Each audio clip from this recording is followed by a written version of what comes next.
In this video, I'm going to look at the Hornby B17 in the various forms that it's been produced. Now, you might think, if I want a B17, I'll just go and buy a B17. But actually, over the years, Hornby have produced 4 different versions of this locomotive. I'm not talking about 4 different types of B17. I'm saying 4 different models that vary in their power and how they collect electricity and so on. So we're going to look at the 4 different variants. And before we do that, a little bit of history about the B17.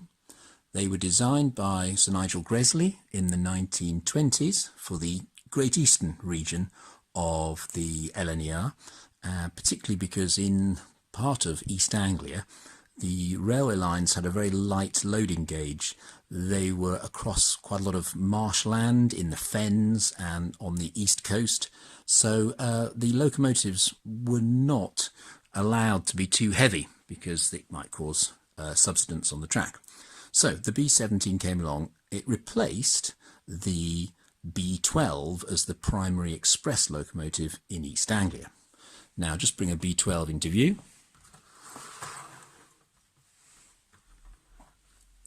Very simple, elegant locomotive, but only with a power rating of class 4, I believe, 4P.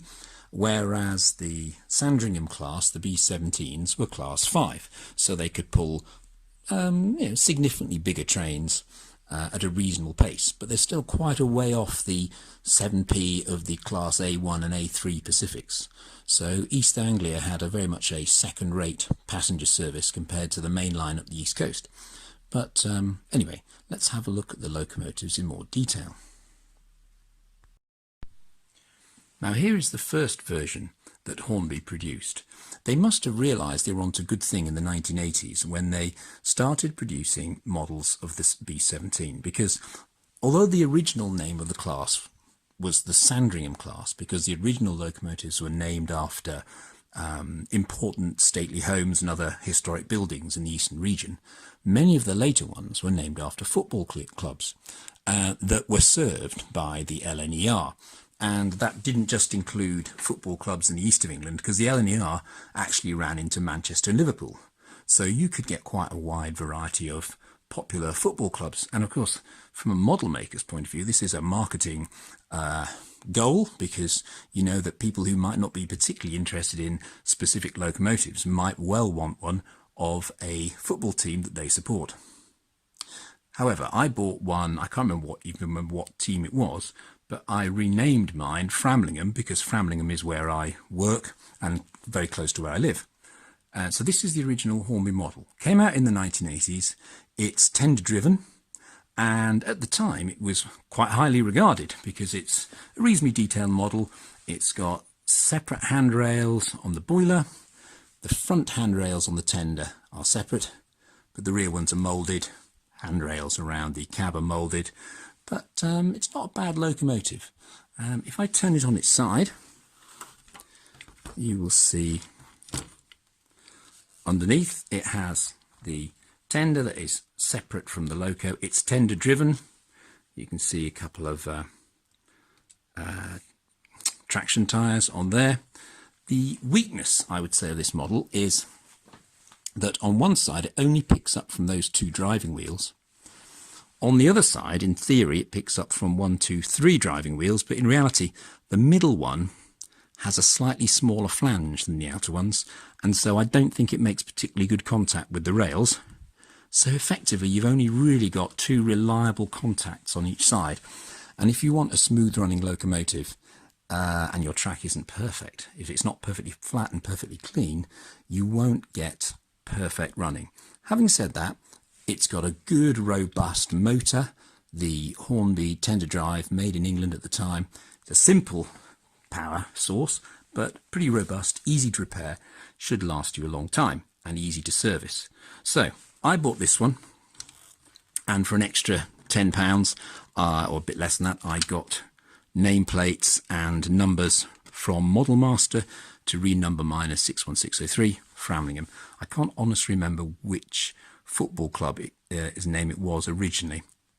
So that's the first type, the simplest, and you can tell if you're looking out to buy one of these, say on eBay or whatever, or in a second-hand shop, You can tell this early version made in England by the very shiny valve gear, very shiny sort of steel chrome plated wheels, and big couplings front and back. So that's the first model that Hornby made. Now in the late 1990s, I think it was, Hornby transferred all their production to China.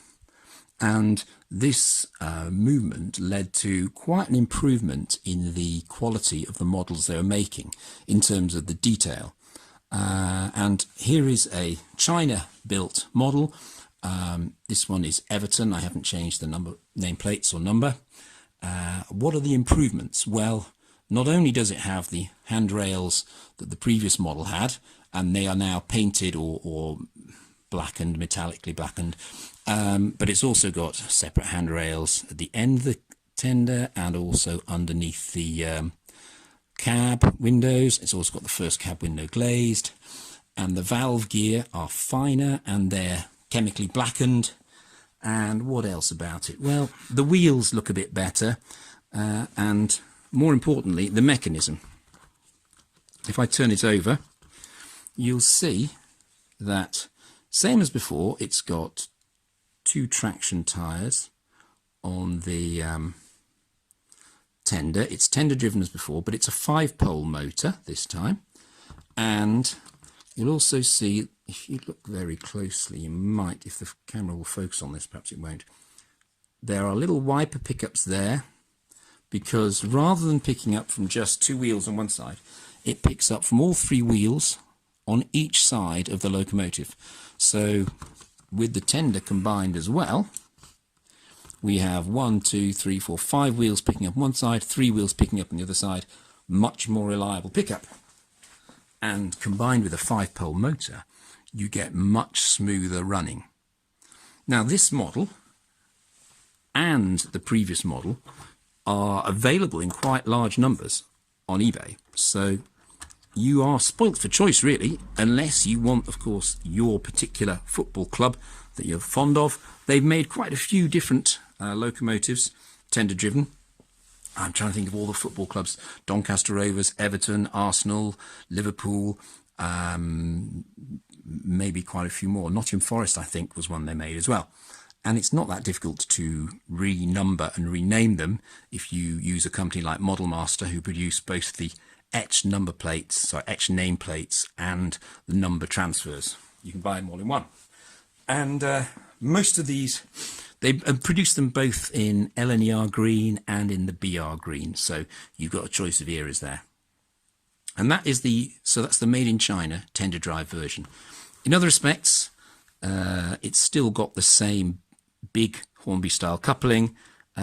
This one doesn't have sprung buffers, but it's a good looking model. Certainly the paint work is very nice.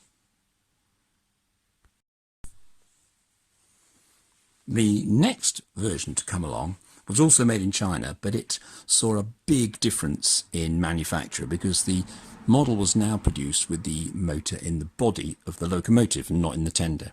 And it's a 5-pole, I believe, skew wound motor. It's very quiet and very smooth. And I bought this B17 Barnsley in probably about 2014, maybe something like that, 2015 maybe. And it's a beautiful model. It's a very, very quiet, smooth runner, and it takes the level of detail way beyond what the previous models showed. So, for example, for what it's worth, you do get the sprung buffers.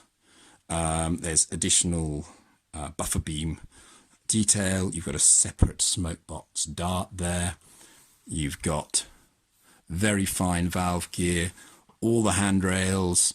And now these the pumps, water pumps, I think.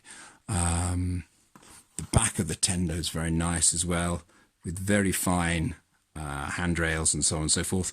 And it's a superbly smooth runner. So when I got this, I was absolutely thrilled. It's so much better a model than the tender drive versions. But then you can pick up the tender drive versions if you're patient for, well, if you go and buy it now, go on a buy it now price, you can pick them up for £60.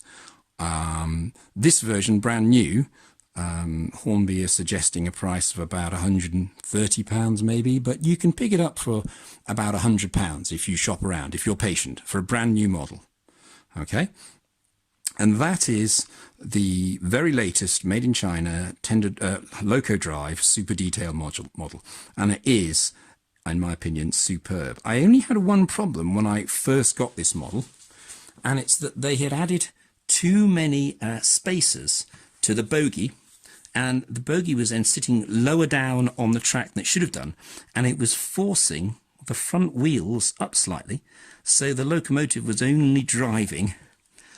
It's the only driving wheels in contact with the track were the rear driving wheels, and so it sort of ground to a stop as soon as it came to try and pull more than about 2 coaches, and I couldn't work out what the problem was. And then when I finally ascertained it was just the driving wheels not touching the rails, I removed the little washer that was pushing the bogie wheels down too far, and what resulted was a powerful, smooth-running locomotive. Now this is another similar model. This is, I'm trying to remember, Selby Hall. The only difference really is, A, it's been weathered by Hornby. I don't particularly like the factory weathering. It's very even. It's just a faint mist of a sort of earthy brown colour over the motion wheels and the lower part of the footplate. But it's a different version of the B17 in the sense that it's got a smaller tender. It's got a Great Eastern style tender rather than the LNER style standard tender that the other models had. All the tender drive models had an LNER standard tender, whereas a lot of the early models, so the early locomotives produced by the LNER, had these much smaller, shorter Great Eastern tenders, so that they would fit on the very small turntables that the Great Eastern Railway happened to have. So you can also then buy you can buy versions from Hornby of the B17 with the LNER or with the Great Eastern tenders, and whichever you choose, it's a superb model. I've got the two of them, Selby Hall and Barnsley, both superb runners.